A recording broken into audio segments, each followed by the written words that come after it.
Last class में क्या क्या कर लिया था हम लोगों ने? हाँ बोलो। कंटिन्यूटी वगैरह देखी थी। कौन कौन सी कंटिन्यूटी देखी थी? इंटीरियर ऑफ अर्थ वगैरह देखा था। कंटिन्यूटी क्या होती? कंटिन्यूटी या डिसकंटिन्यूटी? क्या देखी थी हम लोगों ने? डिसकंटिन्यूटीज देखी थी, राइट। क्या होती है डिसकंटिन्यूटीज?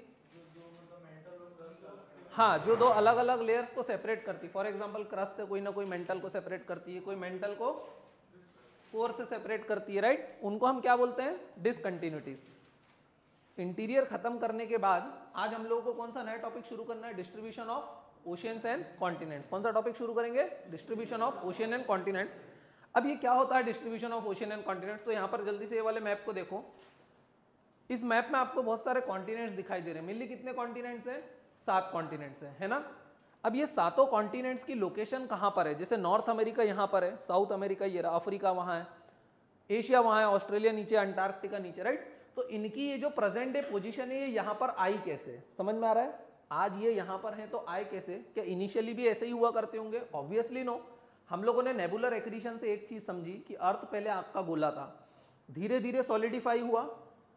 अच्छा, जब आग का गोला था, जब पूरी अर्थ एक मोल्टन स्फीयर टाइप थी, तो बहुत हर जगह वॉल्केनिज्म चलता रहता होगा, राइट। हर जगह वॉल्केनिक एक्टिविटी होगी। जब वॉल्केनिज्म होता है तो क्या बाहर आती है? बहुत सारी गैसेस, राइट। अच्छा, जैसे जैसे समय के साथ गैसेस ठंडी होना शुरू हो गई होंगी, गैसेस ठंडी होती गई होंगी तो क्या होता गया होगा?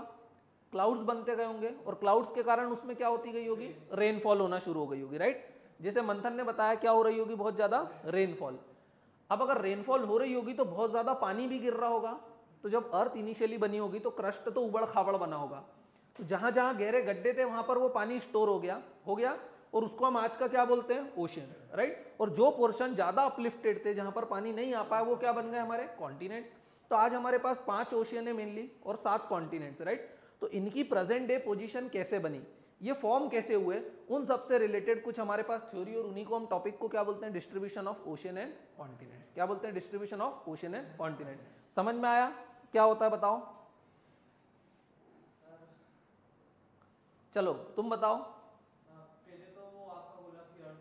बिल्कुल, देखो ये समझ गया। मेरा मतलब ये है कि ओशन और कॉन्टिनेंट्स की आज जो पोजीशन है वो कैसे आई। भाई इनिशियली तो ऐसा नहीं होगा ना जब अर्थ बनी होगी। तो भाई क्या क्या थ्योरीज हैं? तो हम लोग मेनली कितनी थ्योरीज पढ़ेंगे? 4। कितनी थ्योरीज पढ़ेंगे हम लोग mainly? Related with the distribution of ocean and continent. सबसे पहली थ्योरी का नाम क्या है? Theory of Edward Suess. अच्छा, एडवर्ड स्वेस का कॉन्सेप्ट हम इंटीरियर में ऑलरेडी पढ़ चुके हैं क्या? हाँ। क्या बताता था एडवर्ड स्वेस? सियाल है, सीमा है, सियाल इज फ्लोटिंग ओवर सीमा, ऐसा कुछ बता रहा था। हाँ। दूसरी थ्योरी का नाम क्या है? Continental drift theory, very important for both prelims and mains. किसने दी थी? है अल्फ्रेड वैगनर ने। तीसरी थ्योरी है, क्या नाम है उसका? Convection current cell theory. चौथी है सी फ्लोर स्प्रेडिंग, और पांचवी है the theory of plate tectonics. अरे घबराओ मत, अभी थ्योरी के सिर्फ नाम बता रहा हूं। थ्योरी को एक भी याद करना पड़ा क्या आज तक? तो ये करना पड़ेंगी क्या? बिल्कुल भी नहीं। तो सबसे पहली थ्योरी हमारे पास किसकी है? Edward Suez. एडवर्ड स्वेस बताता है कि जो ओशन और कॉन्टिनेंट्स हैं, ये जो आज की पोजीशन पे है, ये आए कैसे? समझ में आ रहा है? अगर आज कहीं ओशन है, कहीं कॉन्टिनेंट है, तो आज एशिया ऊपर ही क्यों है?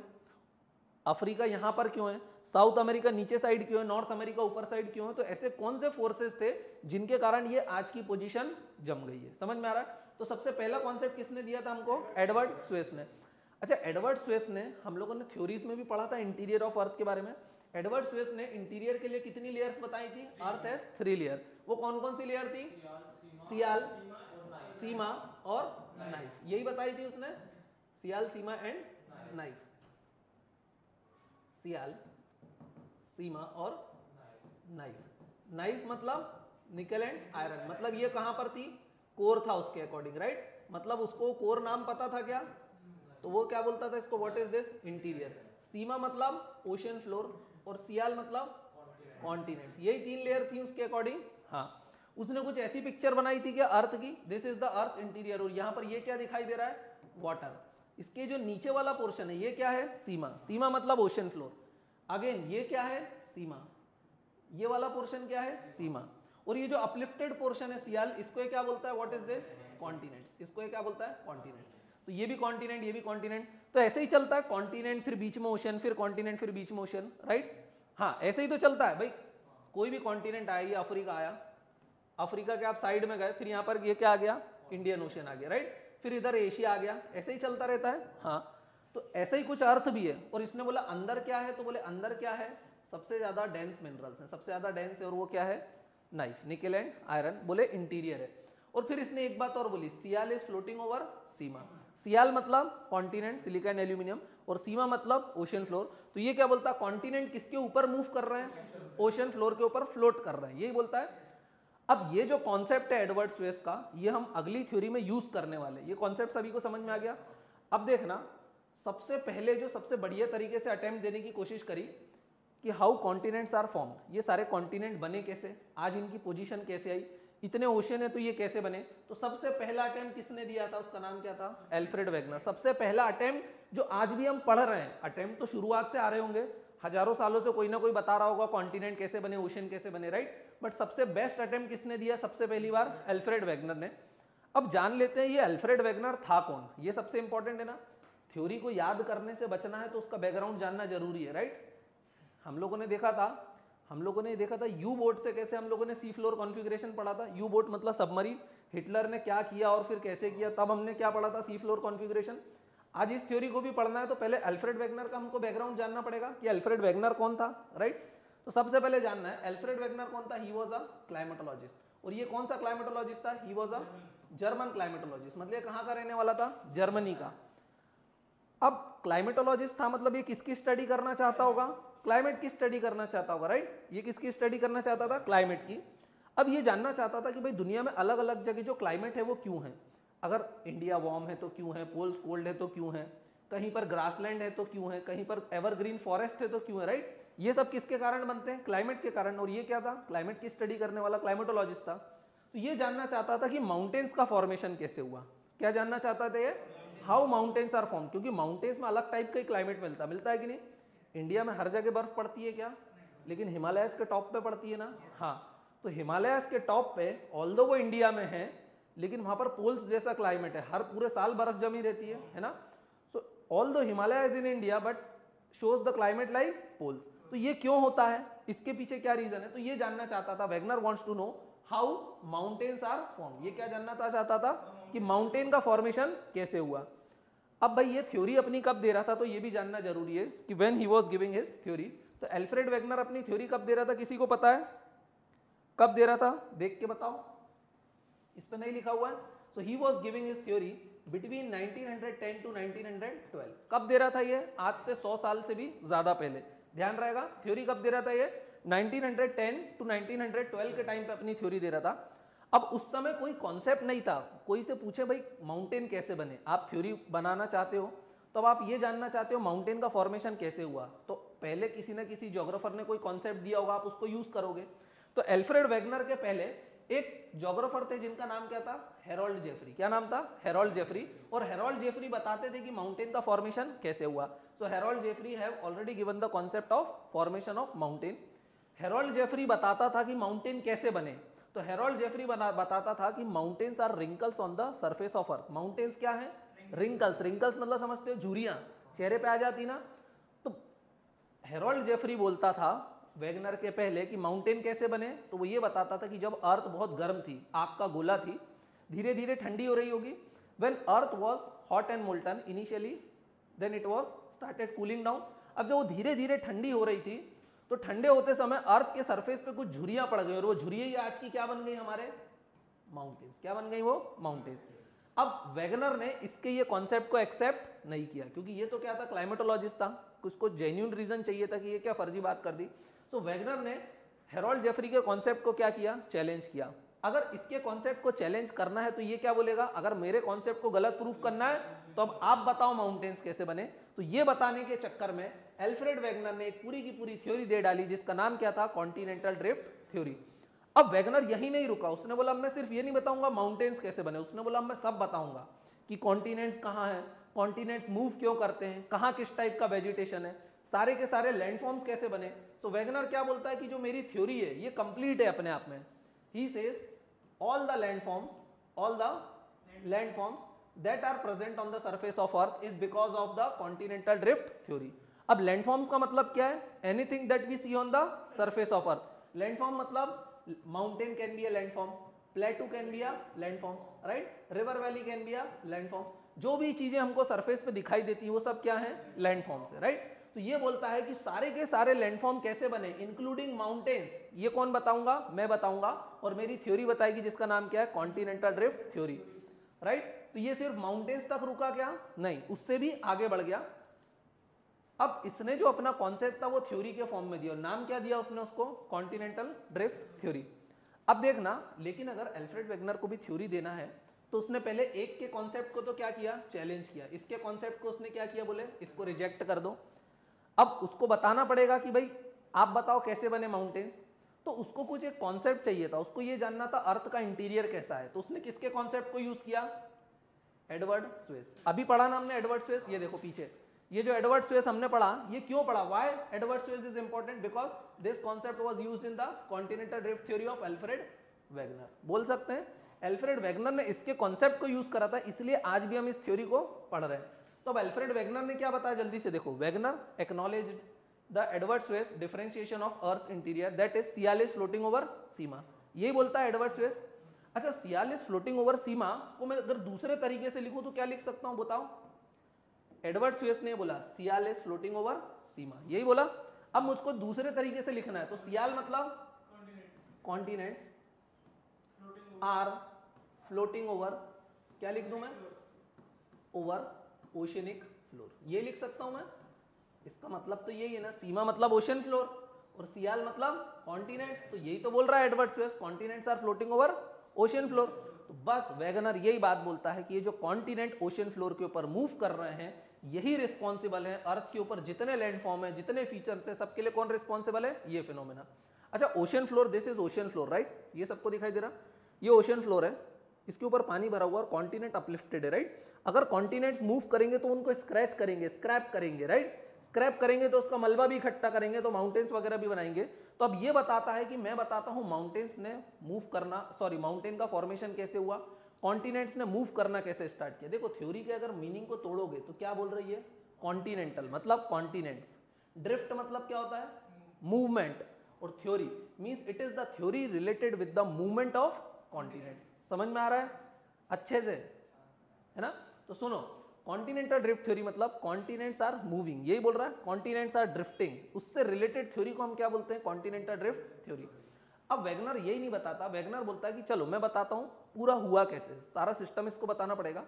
तो वेगनर क्या बोलता है कि चलो मैं बताता हूं इनिशियली अर्थ कैसी होगी, पहले 7 कॉन्टिनेंट होंगे क्या, नहीं, पहले 5 ओशन होंगे क्या, नहीं, पहले तो अर्थ आग गोला थी, धीरे धीरे ठंडी हुई, फिर खूब पानी वानी गिरा।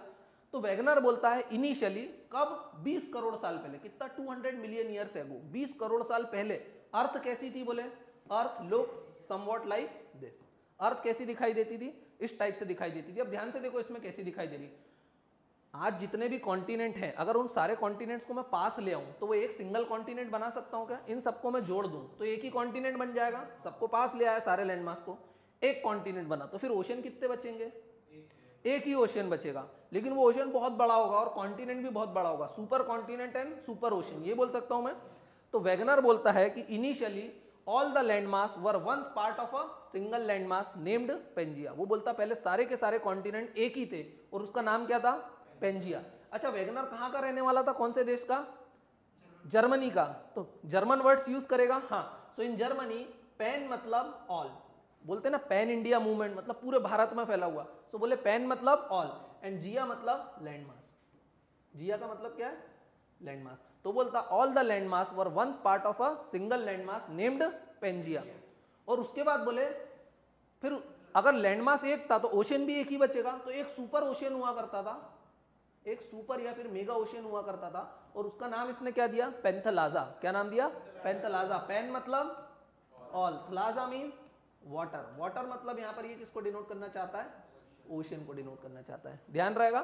सो he says there was only one continent named Pangaea and one ocean named Panthalassa. अच्छा, पेंजिया कहां दिखाई दे रहा है, इसकी लोकेशन कहां है, नॉर्थ हेमिस्फीयर में है या साउथ हेमिस्फीयर में, so yes again he says the Pangaea was located somewhere in the southern hemisphere, दिखाई दे रहा है पेंजिया कहां लोकेटेड था, somewhere in the southern hemisphere, बोल सकता हूं मैं, इजी है यहां तक, तो सभी को समझ में आ रहा है।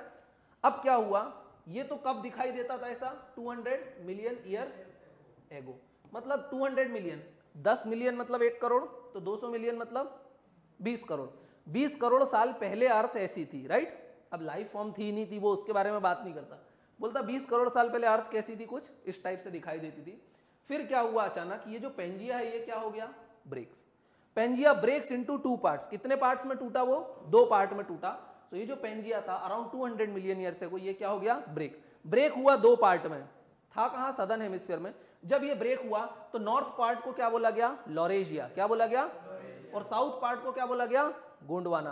अच्छा तुम लोगों ने बचपन से पढ़ा होगा, India was part of Gondwana land. तो मतलब इंडिया पहले कहां हुआ करता था, सदर्न हेमिस्फीयर में, और साउथ में पोल्स के काफी पास हुआ करता था, राइट, है ना। तो उसने क्या बोला, जब पेंजिया टूटा, ब्रेक्स इनटू 2 पार्ट्स। कितने पार्ट्स में टूटा वो, 2। Laurasia in the north and Gondwana in the south. Laurasia को कुछ बुक्स में क्या लिखते हैं, अंगारा लैंड। क्या लिखते हैं, अंगारा लैंड, ध्यान रहेगा। अल्फ्रेड वेगनर ने कौन सी थ्योरी दी, कॉन्टिनेंटल ड्रिफ्ट। क्या बैकग्राउंड था मैंने बताया, उसने किसके कॉन्सेप्ट को यूज किया, एडवर्ड स्वेस के कॉन्सेप्ट को। एडवर्ड स्वेस ने क्या बताया था, sial is floating over sima. फिर जब अल्फ्रेड वेगनर ने अपनी थ्योरी दी तो he talks about Pangaea and Panthalassa, इसके बारे में ही बात करता है वो। हाँ, पेंजिया और पेंथलाजा के बारे में वो बात करता है। फिर क्या बोलता है, Pangaea was located somewhere in the southern hemisphere. Then Pangaea breaks, कब टूटा, around 200 million years ago. Pangaea breaks into 2 parts, Laurasia in the north and Gondwana in the south. बोल सकते हैं, इजी है, गोंडवाना इन द साउथ, ध्यान रहेगा सबको। अब आगे बताता है वो, क्या बताता है देखना। उसने बोला, उसकी थ्योरी क्या थी, कॉन्टिनेंटल ड्रिफ्ट, राइट। तो उसने बोला जब पेंजिया टूटा तो पेंजिया टूट के अब क्या करने लगेगा, मूव करने लगेगा। मतलब क्या करने लगेगा, ड्रिफ्ट करने लगेगा। अगर पेंजिया मतलब क्या है, कॉन्टिनेंट। तो थ्योरी बन गई कॉन्टिनेंटल ड्रिफ्ट थ्योरी। समझ में आ रहा है, थ्योरी बनना शुरू हो जाएगी।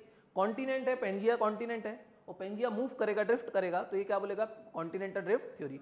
अच्छा देखना ध्यान से, जब पेंजिया टूटा, क्या टूटा, जब पेंजिया टूटा, अगर पेंजिया टूटेगा तो यहां पर ये क्या था, पेंथलाजा, मतलब ओशियन था ये, है ना। अगर पेंजिया टूटेगा और बीच में गैप होगा तो इसके बीच में भी अब पानी आ जाएगा क्या, हाँ। तो इस वाटर बॉडी को नाम देगा ये टेथीस सी। क्या नाम देगा, टेथीस सी। तो टेथीस सी किसके बीच में आ गया, ये पार्ट में, लॉरेशिया और गोंडवाना के बीच में क्या एंटर कर गया, सी, वाटर।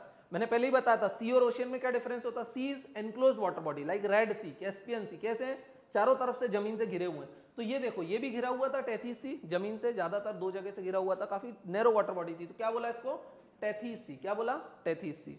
और ये तो अभी पेंथलाजा बना हुआ है। अब उसके बाद क्या बोलता है, उसके बाद वेगनर बताता है कि देखो सबसे पहले तो पेंजिया टूट गया 2 पार्ट में।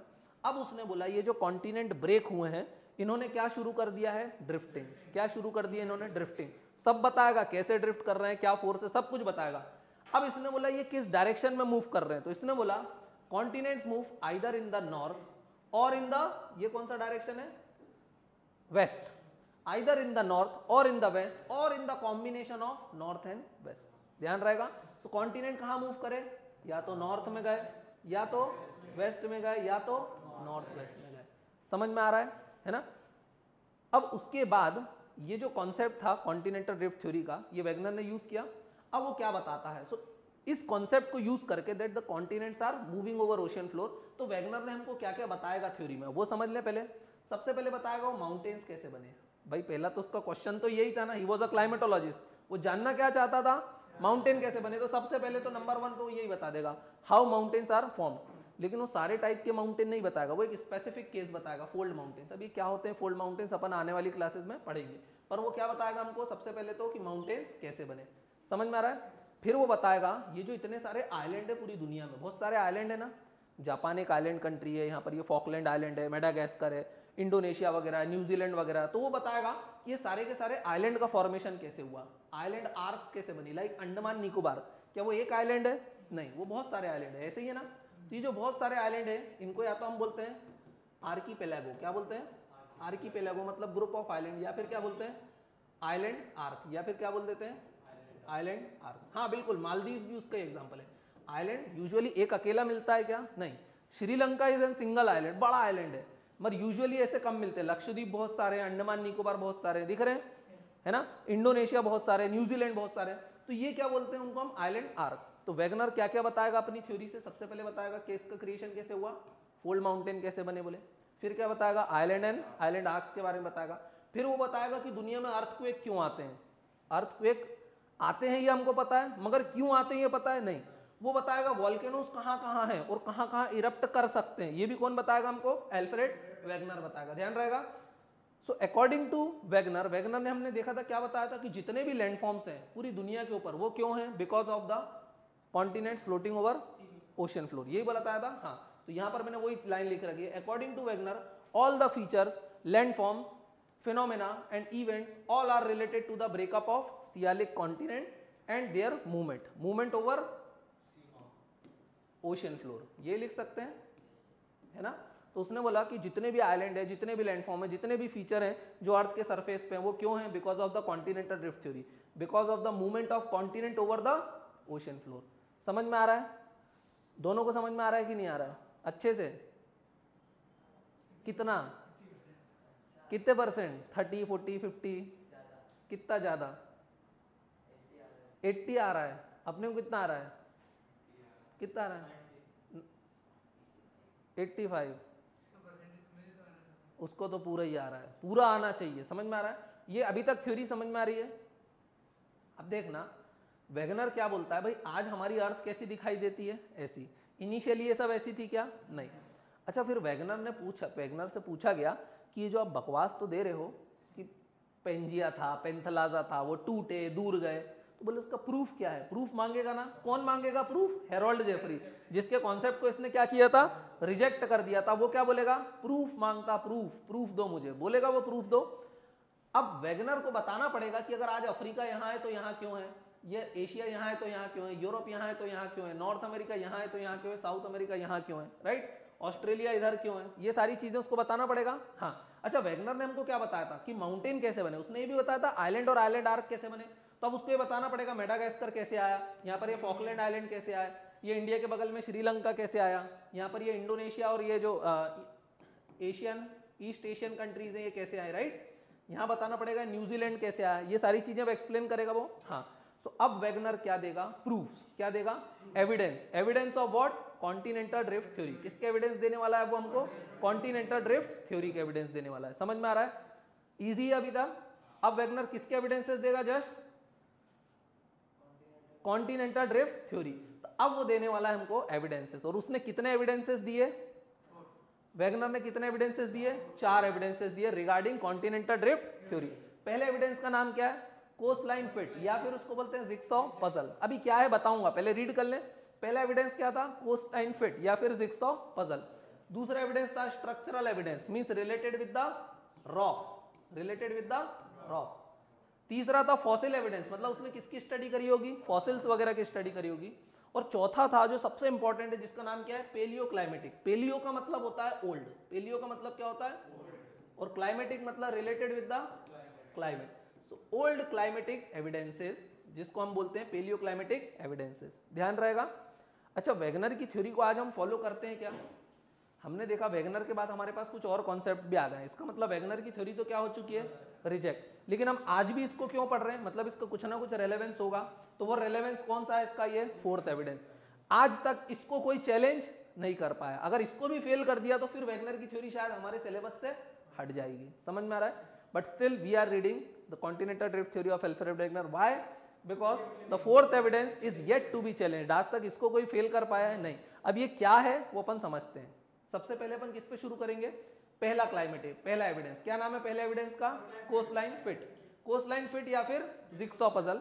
अब कोस्टलाइन का मतलब क्या होता है, कोस्ट, जैसे for example this is India, तो ये वाला पोर्शन क्या है, इंडिया की कोस्ट, और कोस्ट की लाइन यही है ना कोस्ट लाइन, ये पूरा एरिया, ये गुजरात वाला पूरा एरिया, ये क्या है, इंडिया की कोस्ट लाइन, है ना। अब वो बोलता है कि अगर ये सारी चीजें एक ही चीज में से टूटी हुई हैं, सुनना, अगर आप किसी भी प्लास्टिक को ब्रेक करते हो तो क्या होता है, अगर आपने किसी प्लास्टिक को या इस पेन को मैंने ब्रेक कर दिया, क्या होगा, क्या होगा, अगर मैं इस पेन को टूट जाएगा लेकिन इसमें क्रैक आ जाएंगे प्रॉपर, है ना, ऐसे टूटेगा। अब जब मैं उस क्रैक को वापस लाऊंगा फेविक्विक से जोड़ने के लिए तो एकदम परफेक्टली फिट बैठ जाएगा, क्यों, क्योंकि वो इसी पेन का पार्ट है, राइट। अगर आप किसी दूसरी चीज को तोड़ के चिपकाओगे तो एग्जैक्टली फिट बैठेगा क्या, नहीं बैठेगा, लेकिन अगर यही पेन टूटा है तो फिट बैठ जाएगा क्या, हाँ। तो इसका मतलब अगर कॉन्टिनेंट सारे एक ही पार्ट में से टूटे तो आज उनको फिट बैठना चाहिए, हाँ। तो वैगनर बोलता है कि देखो मैं फिट करके बताता हूं, अफ्रीका किससे मैच खा रहा है? साउथ अमेरिका के खा रहा है। और देखो बोले ध्यान से, अफ्रीका की कोस्ट लाइन कुछ ऐसी है और साउथ अमेरिका को अगर अपन तिरछा करके बिठाते तो परफेक्टली फिट हो जाता है। पर देखो आज के समय पे कैसा है, आज कैसा है दिखता है, आज साउथ अमेरिका कहां है? देखो ध्यान से, आज साउथ अमेरिका कहां है? यहां। अफ्रीका कहां है? और इनके बीच में 20,000 किलोमीटर का क्या है? आज इनके बीच में 20,000 किलोमीटर क्या है? ओशन। लेकिन ये जो इसकी ये वाली जो बॉर्डर है ये कहां फिट बैठ जाती है? परफेक्टली अफ्रीका में। How is this possible? Because once they were both part of single landmass. पहले दोनों किसका पार्ट थे? एक ही लैंडमास का पार्ट थे। तो साउथ अमेरिका टूट गया, किससे टूट गया? अफ्रीका से। अच्छा, कॉन्टिनेंट्स ने जो मूवमेंट किया वो किस डायरेक्शन में किया था? मैंने मूवमेंट ऑफ डायरेक्शन बताया था, या तो वो नॉर्थ गए थे या तो वो वेस्ट गए थे। तो बोले अफ्रीका मूव नहीं किया, अफ्रीका यही है। कौन मूव कर गया? South America. और किस डायरेक्शन में मूव किया उसने? वेस्ट में किया। तो पहला एविडेंस उसने क्या दिया? कोस्टलाइन फिट या फिर जिगसॉ पजल। तो उसने किसको किसके साथ मैच किया? साउथ अमेरिका को अफ्रीका के साथ। अच्छा, उसने ऑस्ट्रेलिया दिखाई दे रहा है, ऑस्ट्रेलिया को किसके साथ मैच किया? बोले इंडिया। सो ऑस्ट्रेलिया किसके साथ जुड़ा हुआ था? इंडिया। और ये दोनों किसके साथ जुड़े हुए थे? अंटार्कटिका। ये दोनों किसके साथ जुड़े हुए थे? अंटार्कटिका। तो इसने साउथ अमेरिका को अफ्रीका से मैच किया, इंडिया, ऑस्ट्रेलिया और अंटार्कटिका को मैच किया। नॉर्थ अमेरिका को किससे मैच किया? ये नॉर्थ अमेरिका को किससे मैच किया? यूरोप से मैच किया। ध्यान रहेगा। तो देखो डायग्राम में भी दिख रहा है, पुराना सा डायग्राम है। साउथ अमेरिका किससे मैच कर रहा है? ये किससे मैच कर रहा है? अफ्रीका से। देखो इंडिया, अंटार्कटिका, ऑस्ट्रेलिया तीनों फिट बैठे हुए हैं। हाँ बैठे हुए हैं ना। तो पहले ये क्या होगा? पेंजिया ऐसे ही हुआ करता होगा, बाद में टूट के सब दूर चले गए। अच्छा, इंडिया पहले कहाँ था? काफी साउथ में था, है ना। देखो पेंजिया का अपन ने डायग्राम देखा था, पेंजिया का अपन ने जो डायग्राम देखा था ध्यान से देखना, यही था Pangaea. India was part of, और गोंडवाना लैंड इक्वेटर के तो नीचे था साउथ हेमिस्फीयर में, लेकिन साउथ पोल के काफी पास भी था, राइट। सो इंडिया में हो सकता है उस समय बर्फ भी जमती हो, जमती होगी क्या? हाँ, आज जमती है क्या? अच्छा, बर्फ जमना और ग्लेशियर में और बड़ा अंतर होता है। ग्लेशियर कब जमते हैं? जब बहुत लंबे समय बर्फ पड़ती है और खूब बर्फबारी होती है। तो इंडिया में ग्लेशियर के भी एविडेंसेस मिले, वो भी अपन पढ़ेंगे। तो पहला एविडेंस समझ में आया, क्या था? कोस्टलाइन फिट या फिर जिगसॉ पजल। कोस्टलाइन को इसने फिट किया। कौन कौन को किसके साथ फिट किया? बताओ जल्दी से, किसको किसके साथ फिट किया इसने? साउथ अमेरिका को अफ्रीका के साथ मैच किया, इंडिया को इंडिया, ऑस्ट्रेलिया और अंटार्कटिका के साथ मैच किया, नॉर्थ अमेरिका को किसके साथ मैच किया? यूरोप के साथ मैच किया, और किसको किसके साथ मैच किया? और खत्म। ठीक है, बस फिर ये याद रहेगा, ये आ जाता है किसको किसके साथ मैच किया। तो ये सब चीजें याद रखोगे। हाँ, दूसरा एविडेंस क्या है हमारा? Structural evidence. दूसरा एविडेंस हमारा क्या है? Structural evidence. Structural evidence means it is related with the rocks. अब ये किसकी स्टडी करेगा भाई? रॉक्स की। अब रॉक्स की क्या स्टडी करेगा ये? तो देखेगा कि रॉक्स का केमिकल कॉम्पोजिशन कैसा है।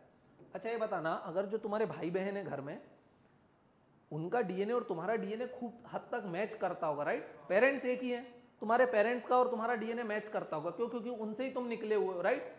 तो अगर कोई चीज इंडिया से निकली हुई है तो उसके रॉक्स इंडिया से मैच करेंगे। हाँ, अगर उन दोनों का जन्म एक ही समय पे हुआ है तो उनकी एज मैच करेगी। अगर वो एक ही समय पे बने, एक ही वोल्केनिक इरप्शन से बने, तो उनका केमिकल कॉम्पोजिशन सेम होगा।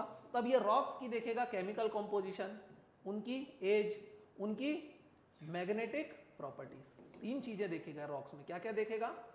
बोलो। Chemical composition, age and magnetic properties, और उनको मैच करके दिखाएगा on either side of the continent. अब उसने कोस्टलाइन फिट में किसको किसको देखा था? साउथ अमेरिका और अफ्रीका। तो ये साउथ अमेरिका के रॉक्स को किससे मैच करेगा?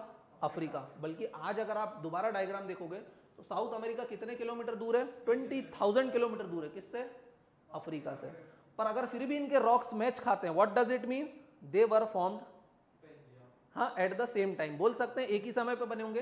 तब देखना जो दूसरा एविडेंस है जिसको हम क्या बोलते हैं? Structural evidence. स्ट्रक्चरल एविडेंस में किसकी स्टडी कर रहा है ये? रॉक्स की। तो देखो साउथ अमेरिका में यहां पर ये कौन सा देश है इस साइड? क्या नाम है उसका?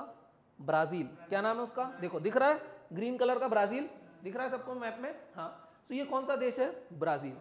ये, और ये जो अफ्रीका में ये वाला जो एरिया है ना, इसको बोलते हैं गिनी कोस्ट। क्या बोलते हैं? गिनी कोस्ट।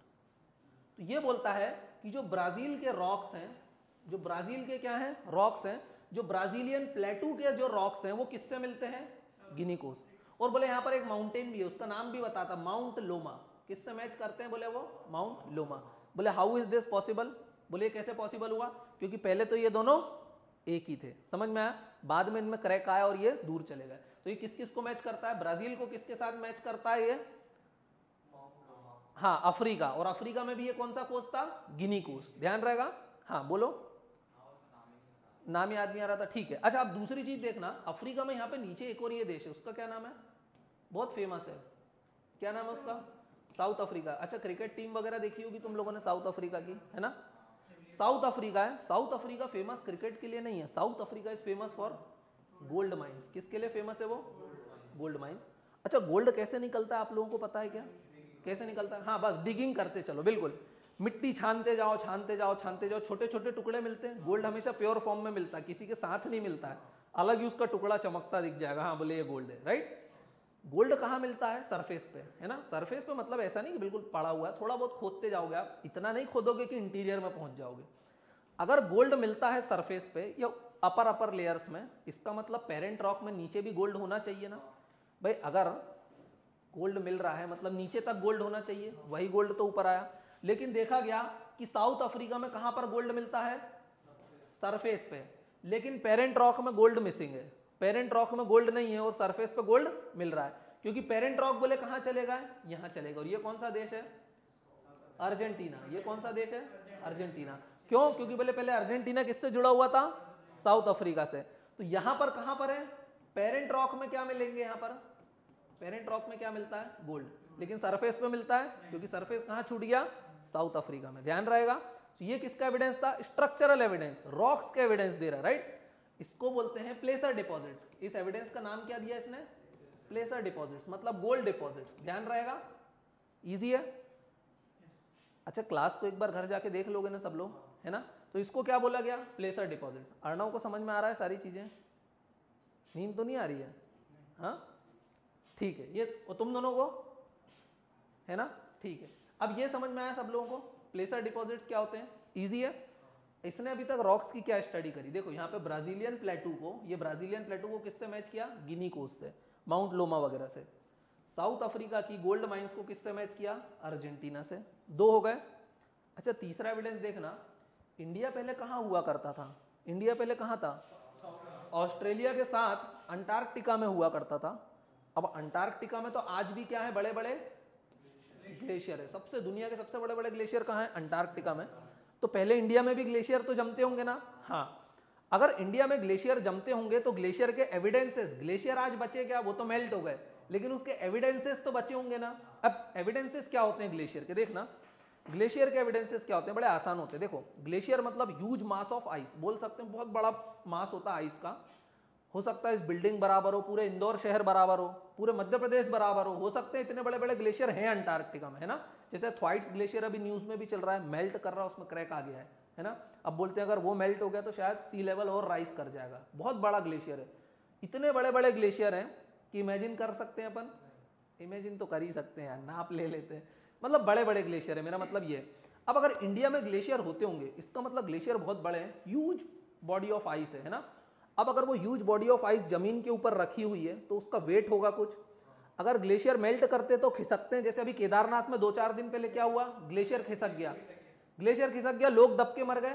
मतलब ग्लेशियर बहुत बड़ा था। अब जब ग्लेशियर जमीन पे खिसकेगा तो वो क्या करेगा? आगे की मिट्टी को खरोंच करेगा ना। हाँ, तो जब भी ग्लेशियर मूव करता है, जैसे कोई भी ग्लेशियर मूव करता है, फॉर एग्जाम्पल ये ग्लेशियर है, सरफेस के ऊपर अगर ये मूव करता है, अगर ये इस डायरेक्शन में मूव कर रहा है तो आगे की मिट्टी को ऐसा बना देगा ये। हाँ, तो ये जो उसने आगे एक टाइप का नया लैंडफॉर्म बना दिया, इसको बोलते हैं मोरेन्स। क्या बोलते हैं?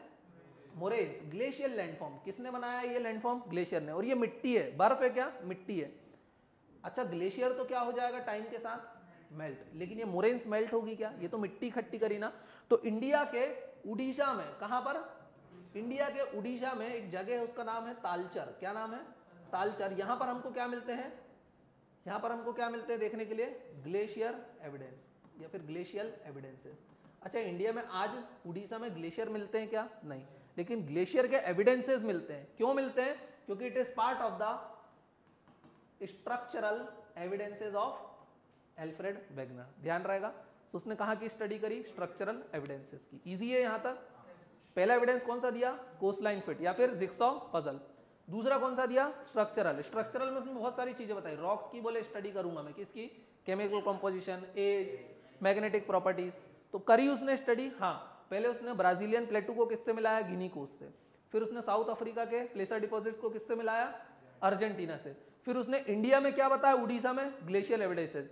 अच्छा देखना, अब आप बोलोगे सर कभी कभी तो ओले गिर सकते हैं भारत में। ओले गिरना और ग्लेशियर बनना बहुत अलग चीज है। ग्लेशियर कब बनता है, जब कई सालों तक कंटिन्यूअस स्नोफॉल होती है, तो स्नो की लेयर एक के ऊपर एक के ऊपर एक बैठती जाती है और वो कंप्रेस होकर क्या बनती जाती है, ग्लेशियर। तो ग्लेशियर एक दिन में बनता है नहीं, इसलिए बोलते हैं ग्लेशियर का मेल्ट होना बड़ा खतरनाक है, क्योंकि दोबारा बनता है क्या इतनी आसानी से। तो अगर अंटार्कटिका का थ्वाइट्स ग्लेशियर मेल्ट हो गया या उसमें क्रैक आ गया तो वो इतनी जल्दी दोबारा बन पाएगा क्या, नहीं। फिर वो वाटर में ही जाएगा ना, मेल्ट होके कहाँ जाएगा, समुद्र में पहुंचेगा और फिर सी लेवल को क्या कर देगा, राइट। तो दूसरा एविडेंस हमारा क्या था, स्ट्रक्चरल एविडेंस, इजी था। तीसरा एविडेंस क्या है, फॉसिल एविडेंसेस। अब देखना वो क्या बोलता है, अब बोले मैं नई स्टडी करके दिखाता हूँ।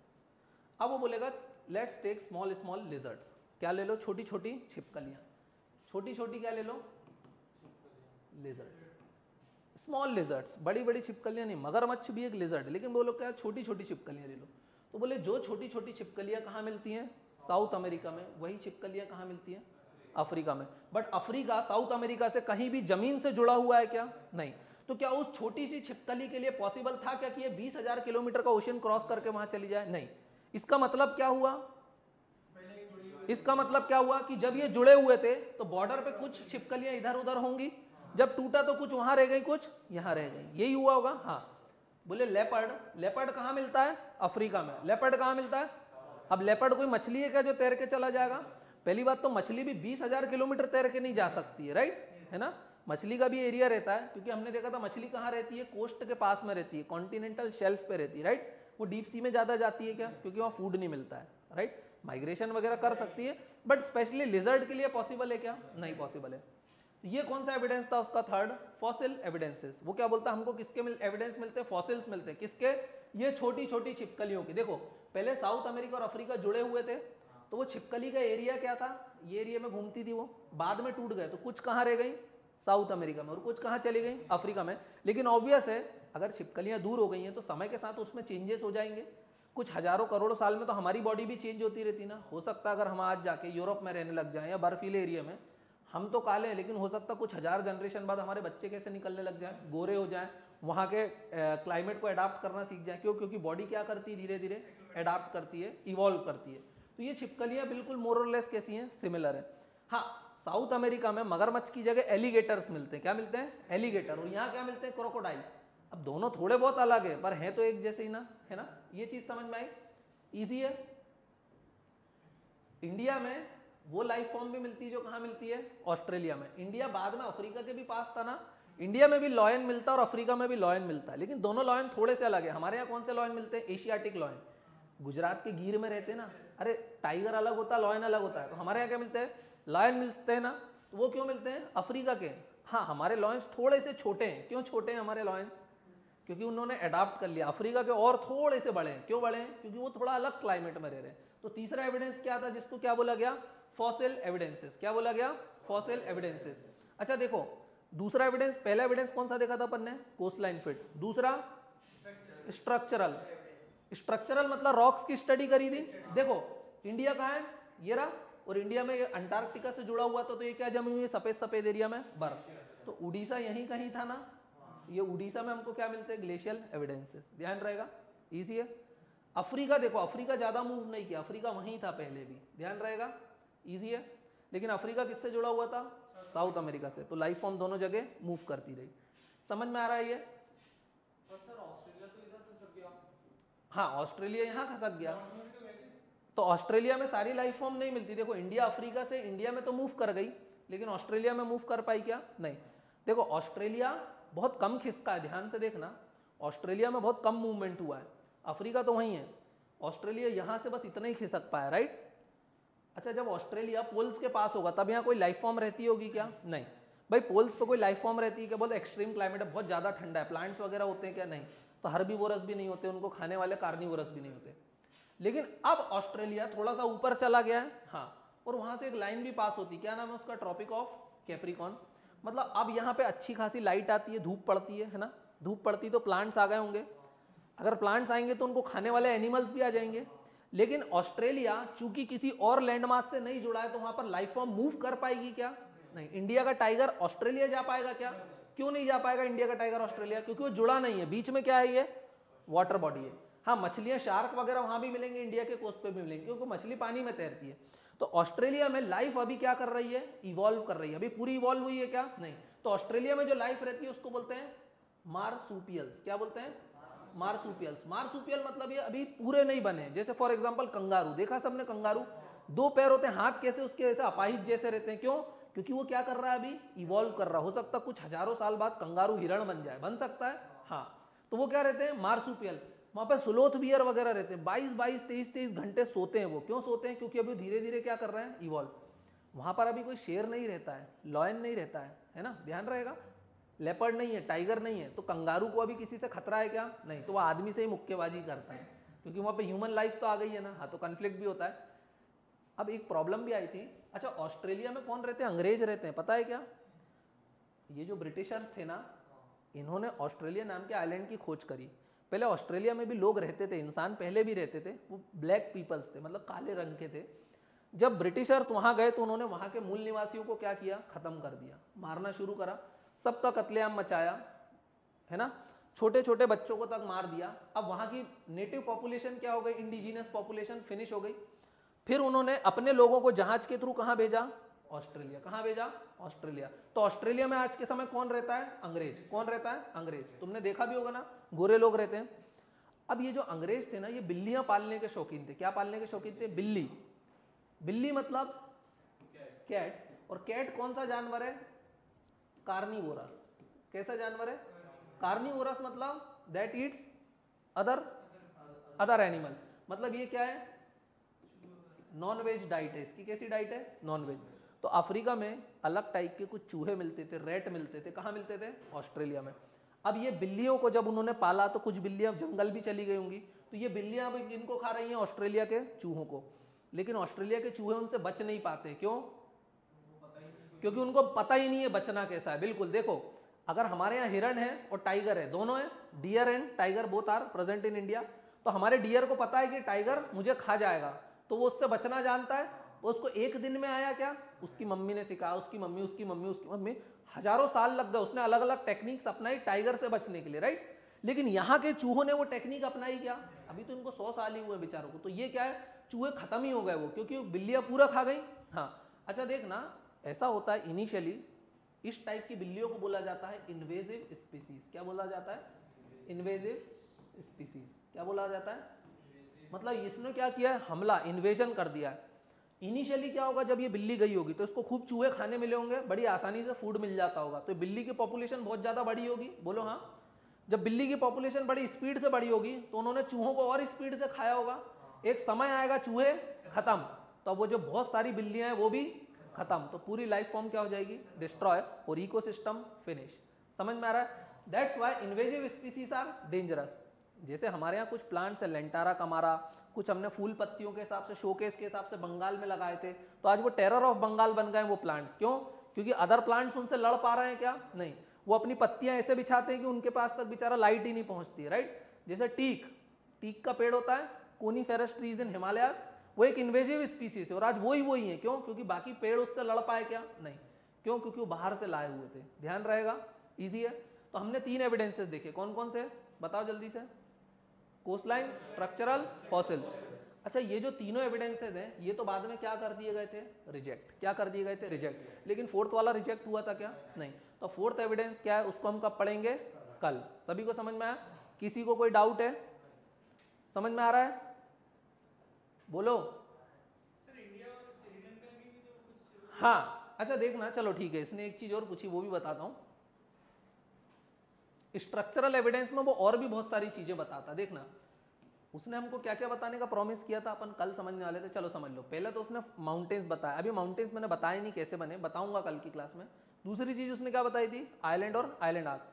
अब वो क्या बोलता था, देखना, वो क्या बोलता था कि जब साउथ अमेरिका मूव कर रहा था, किस डायरेक्शन में मूव कर रहा था, वेस्ट। अगर आइलैंड मूव कर रहा है तो कुछ टुकड़े पीछे टूट टूट के गिरते जाएंगे, हाँ, तो वो टुकड़े क्या बन गए पीछे, बोले आइलैंड। अफ्रीका भी बोले वेस्ट में थोड़ा बहुत मूव किया तो पीछे क्या गिर गया, मेडागास्कर। इंडिया मूव किया तो पीछे क्या गिर गया, श्रीलंका। और बोले पूरा एशिया मूव किया तो क्या गिर गया, ये ईस्ट एशियन कंट्रीज गिर गए। ऑस्ट्रेलिया मूव किया तो क्या गिर गया, न्यूजीलैंड। वो पीछे ही गिरेगा, है ना। जैसे मैं इस टेबल को जबरदस्ती खिंचकाऊंगा तो आगे कुछ गिरेगा क्या, पीछे से टूट टूट के गिरती जाएगी, और वही क्या बन जाएगी हमारी आइलैंड और आइलैंड आर्क्स। ध्यान रहेगा। अपन कल समझेंगे और चीजें कि माउंटेन्स कैसे बने, अभी तो मैंने बताया नहीं, अभी तो सिर्फ एविडेंसेस के बारे में अपन अवेयर हुए। थ्योरी काफी लंबी है, समझ में आ गया, इजी है, सबको समझ में आया, दोनों को कितने %? हाँ, ज्यादा ही मतलब कितना ज्यादा ही,